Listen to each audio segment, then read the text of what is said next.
오늘 욥기 우리는 27장을 맞이하게 됩니다.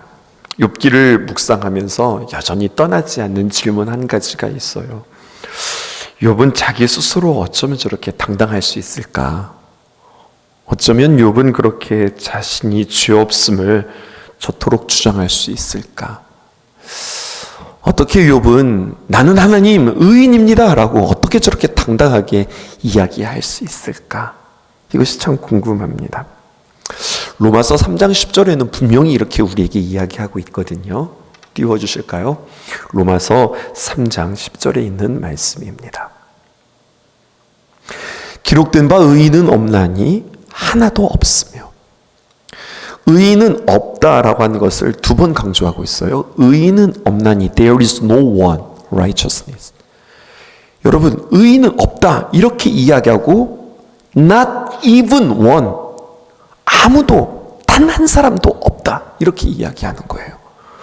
그러니까 여러분, 의인은 있다는 거예요, 없다는 거예요? 없다는 겁니다.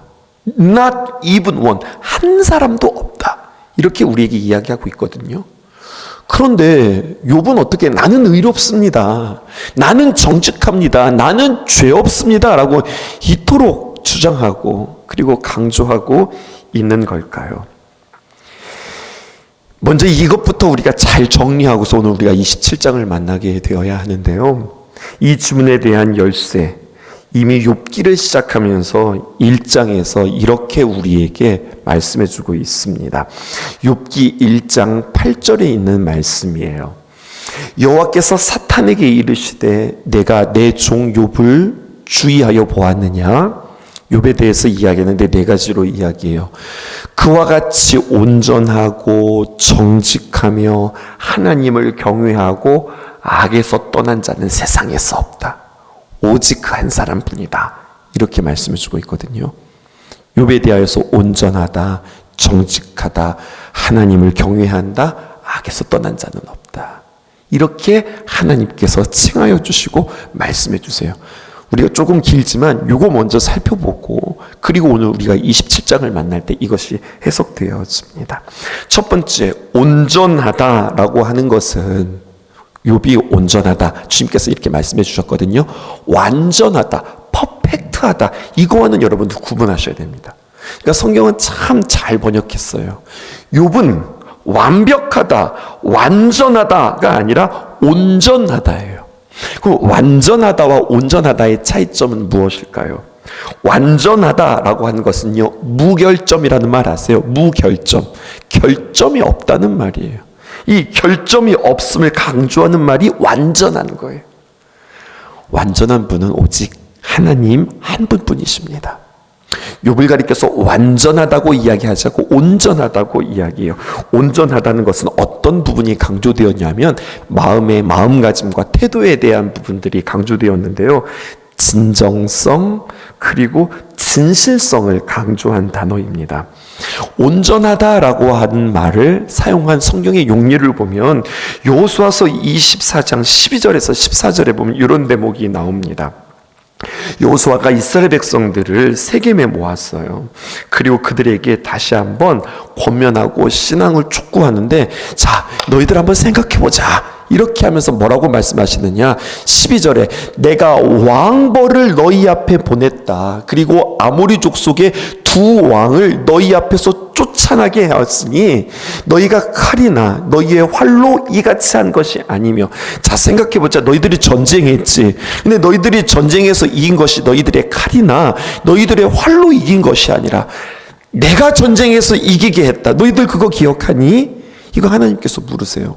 그리고 13절 이렇게 말씀하세요. 뿐만 아니라 또 내가 또 주님께서 하신 거예요.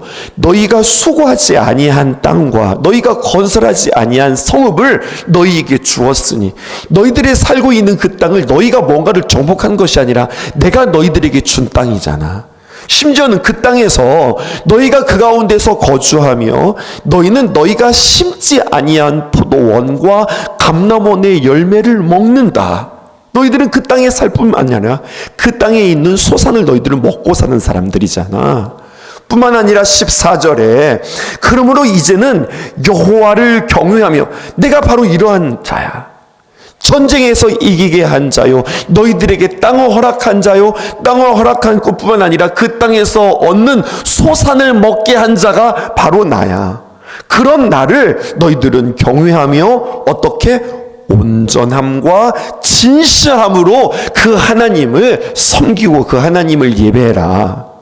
너희의 조상들이 강 저쪽과 애굽에서 섬기던 신들을 버려버리고 여전히 너희들 가운데 하나님을 믿는다고 하면서 하나님 아닌 우상들을 섬기는 모습들이 있어. 그거 버리고 누구만 섬기라? 여호와만 섬겨라. 이것이 바로 온전한 거야 라고 주님께서 다시 한번 요수아를 통하여서 그들에게 말씀해 주고 계세요. 온전하다라고 하는 게 바로 그런 거예요. 너희들이 하나님을 지금 안 믿는 것은 아니야. 그런데 가만히 보자. 하나님을 믿는다고는 하지만 여전히 너희들 가운데 우상이 있네. 그것은 온전한 게 아니야. 온전하다. 전에도 여러분들에게 말씀드렸지만 온전한 것은 겉과 속이 틀리지 않은 거예요. 같은 것을 말하는 거예요. 우리는 어떤 사람을 향하여서 그렇게 이야기하죠. 야, 그렇지 않아. 네가 보이는 거 그 모습이 바로 그 사람이야. 꿍꿍이 속이라는 게 없어. 그게 보이는 게 다야. 그 사람이 그렇게 말했으면 그 사람이 정말 그런 거야. 여러분, 이 사람이 온전한 사람이거든요. 욥은 말입니다.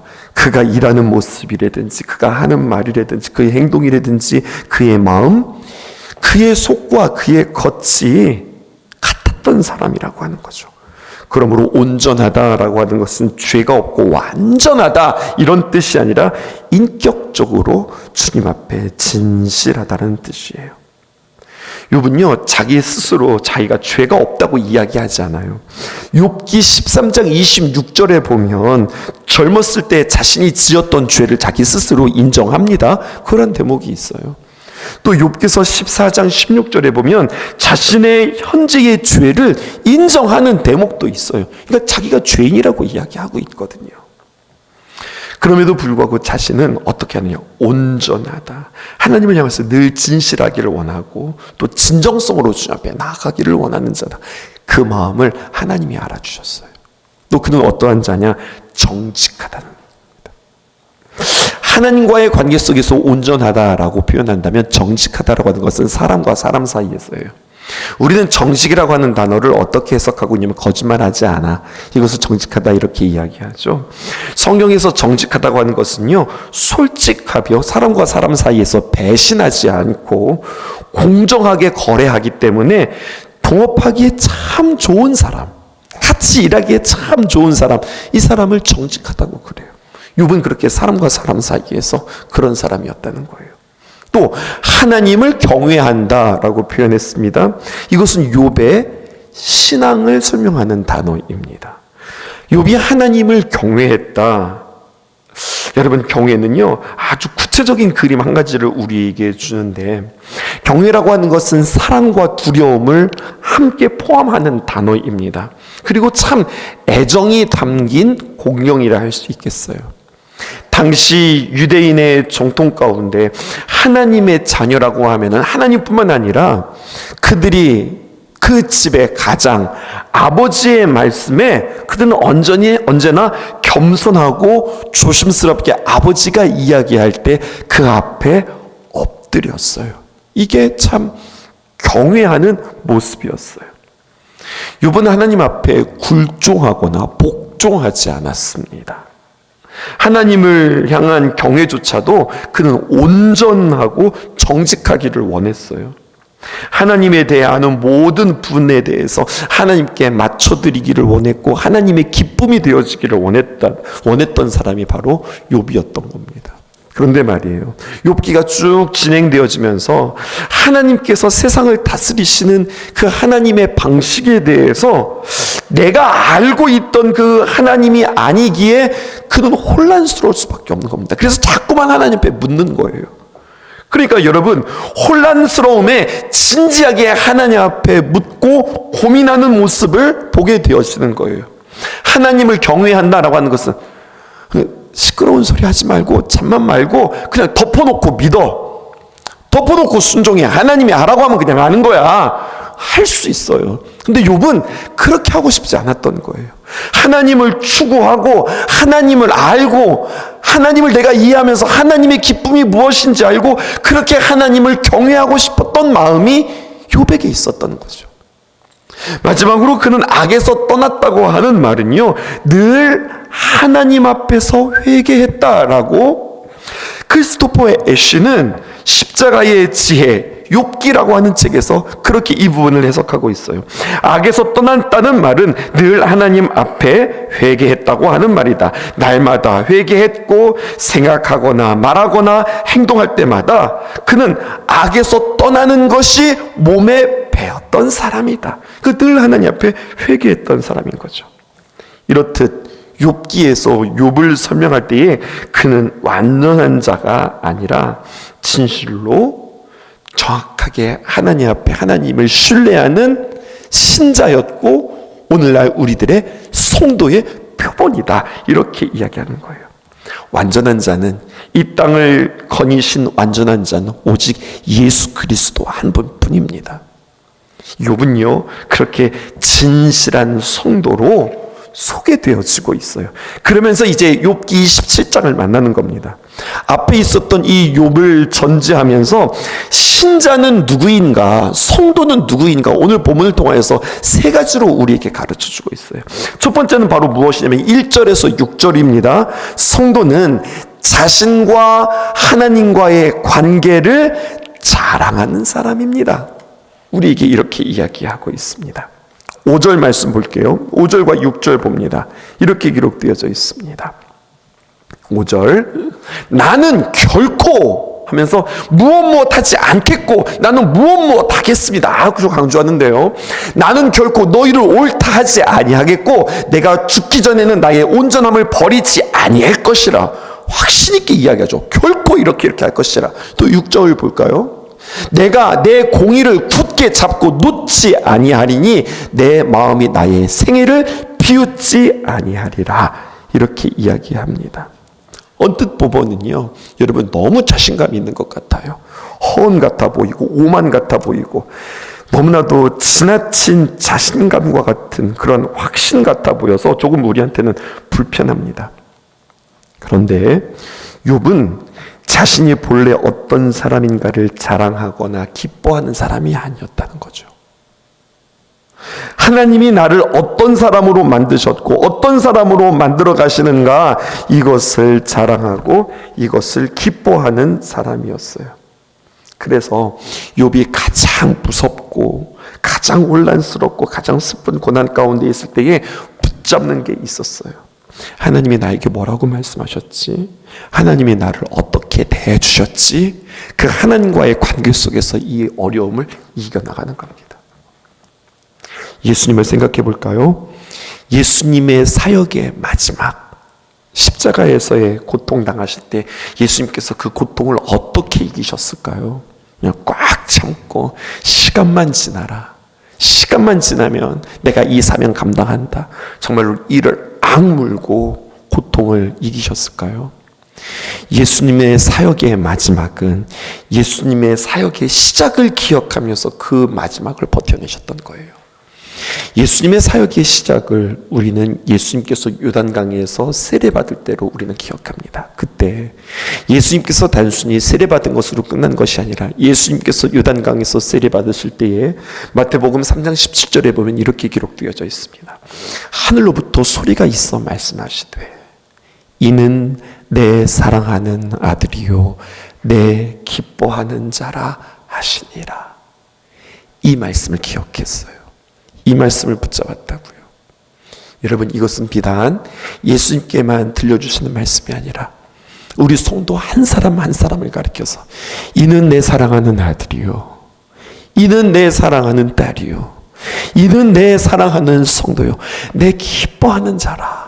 주님께서 우리를 향하여서 이렇게 말씀해 주신다는 겁니다. 그러므로 성도는 누구냐? 이 세상에서 붙잡을 것이 전혀 없을 때, 반대도 가능한 거예요.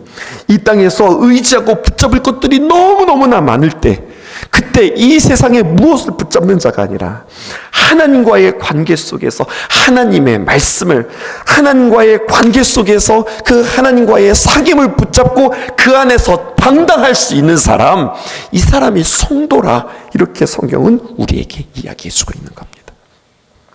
두 번째, 성도는 누구냐? 7절에서 10절에 자신을 참소하는 자들을 심판해 달라고 기도하는 사람이다. 성경은 우리에게 이렇게 이야기하고 있어요. 자신의 원수가 누구인가? 그는 7절에서 10절 이야기하고 있습니다. 함께 읽어볼게요.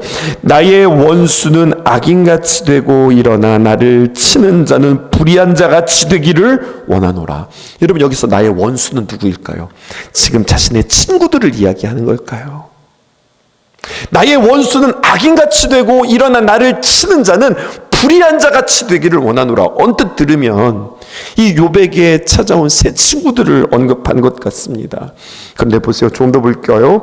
8절에 보니까 불경건한 자가 이익을 얻었으나 하나님이 그의 영혼을 거두실 때에는 무슨 희망이 있으랴. 환난이 그에게 닥칠 때에 하나님이 어찌 그의 부르짖음을 들으시랴. 그가 어찌 전능자를 기뻐하겠느냐. 항상 하나님께 부르짖겠느냐. 이렇게 이야기해요. 욥은요, 원수, 자신을 치고 심지어 자신의 죄를 참소하는 자. 참소하는 자가 뭡니까? 자꾸 자신의 죄를 지적하고 정죄하는 것을 참소한다고 하죠. 이 참소하는 자들은 누구인가? 친구들이 아니라 친구들을 뛰어넘어 정죄하고 부추기는 악의 상태. 사탄을 상대로 그는 지금 무엇하고 있습니까? 그것을 물리쳐 달라고, 심판해 달라고 기도하고 있는 모습을 보고 있습니다. 욥은요, 친구들을 원수 삼지 않았습니다. 우리가 기억해야 할 것이 있어요. 사탄은요, 누구든지 어떤 사람이든지, 특별히 내가 의지했고 내가 기뻐했고 내가 가까이 했던 사람들을 붙잡고 우리의 영혼을 공격하는 무기로 삼을 수 있습니다. 사탄은 언제나 그렇게 내가 참 좋아했고 내가 의지했고 내가 바라보았던 그 사람을 통해서 상처를 주고 공격을 주고 그리고 무기 삼을 수 있습니다. 근데 반대도 가능해요. 하나님은 하나님의 사람을 찾고 하나님의 사람을 붙잡아서 우리의 영혼을 세우는 하나님의 지팡이, 하나님의 도구로 또 하나님께서 하나님의 사람을 찾으십니다. 그러니까 사람을 통하여서 하나님께서 일하시고 사람을 통하여서 마귀도 역사하고, 나중에 보면은요, 욥이 하나님의 섭리를 깨닫고 이 욥의 친구들을 위하여서 중보하며 기도해요. 그리고 욥기 42장 9절에 보면은 욥의 친구들은요, 회개하고 그리고 용서받는 모습들이 등장하기도 해요. 욥은 보는 거죠. 우리의 싸움은 혈과 육이 아니라 참소하는 그 너머를 볼 줄 알고 그 참소하는 자들을 심판해 달라고 기도하는 그 모습이 오늘 욥의 모습을 보게 되어지는 거죠. 성도란 누구냐? 바로 이것을 볼 줄 아는 사람이다 라고 하는 겁니다. 세 번째, 11절부터 시작해서 23절까지 보면 성도는 누구인가? 세 번째입니다. 자신을 참소하는 자들. 아까는 그 참소하는 자들의 배후를 볼 수 있어야 된다고 그랬죠.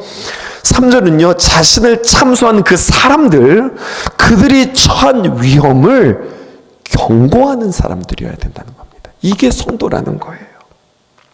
욥기서 27장 11절에 있는 말씀 보십시다.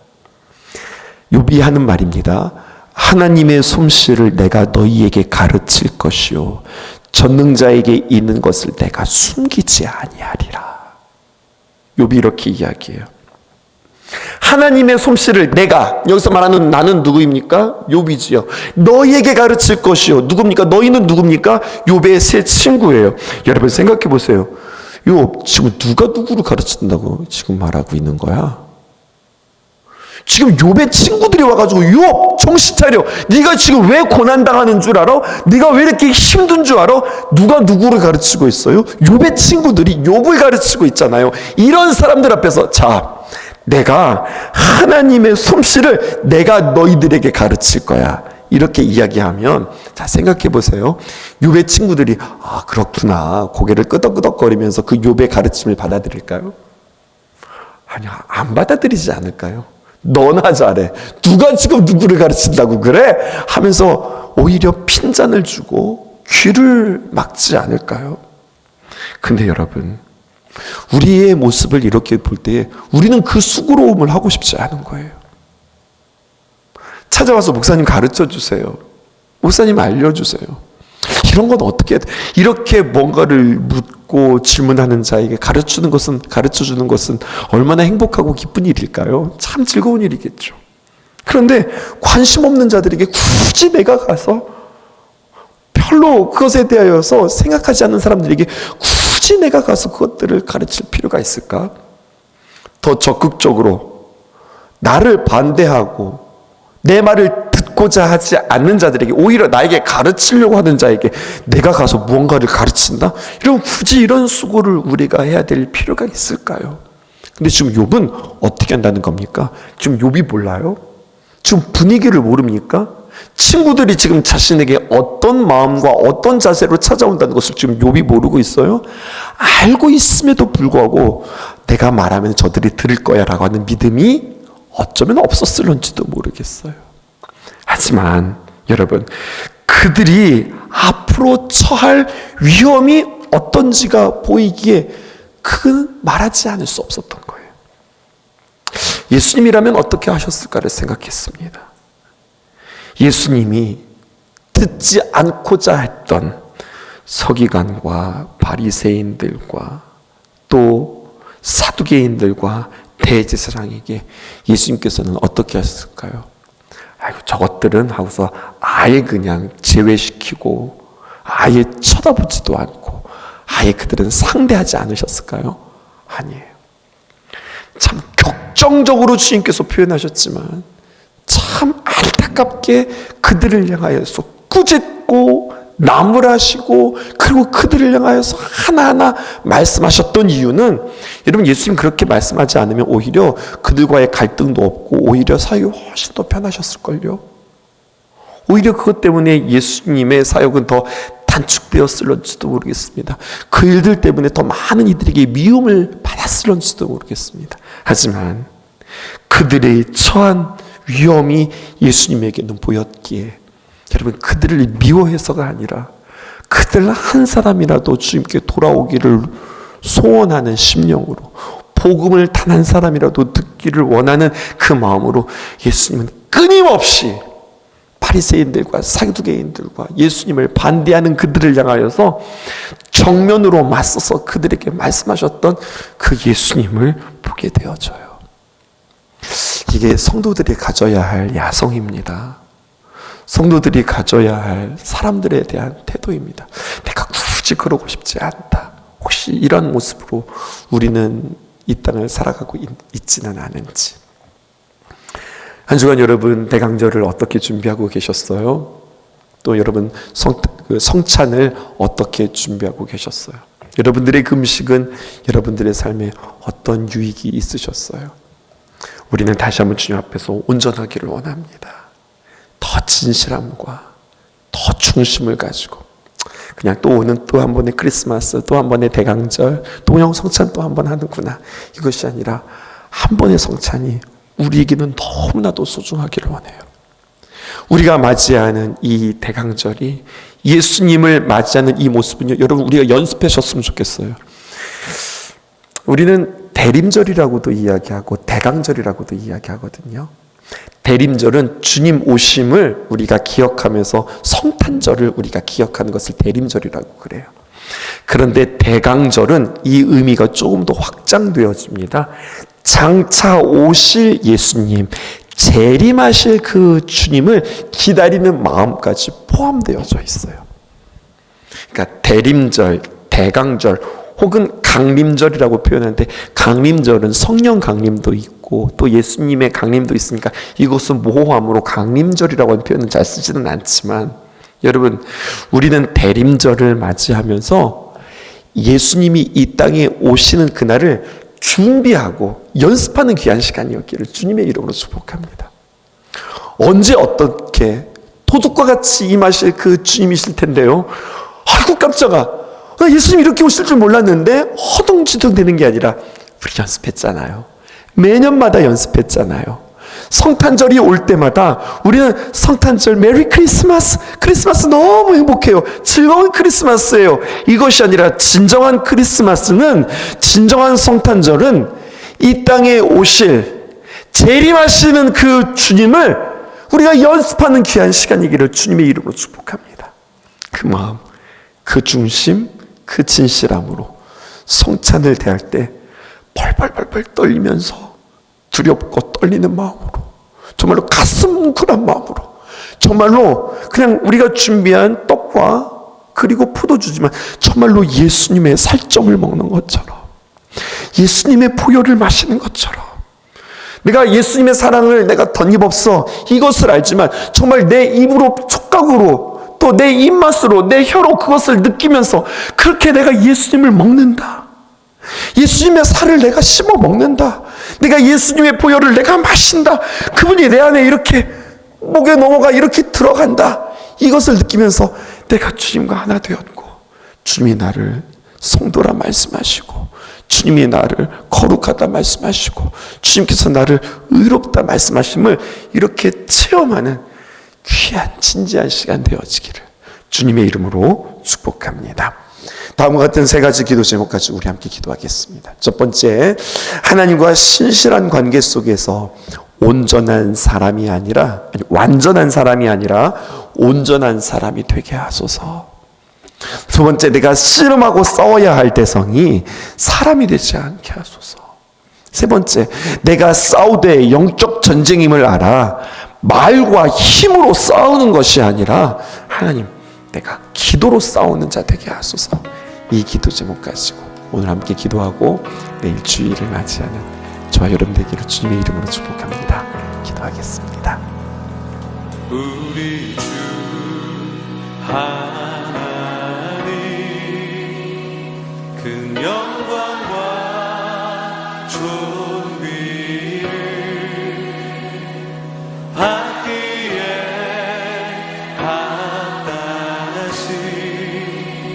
지금 여기 계신 하나님, 온 천지 만물을 지으시고 다스리는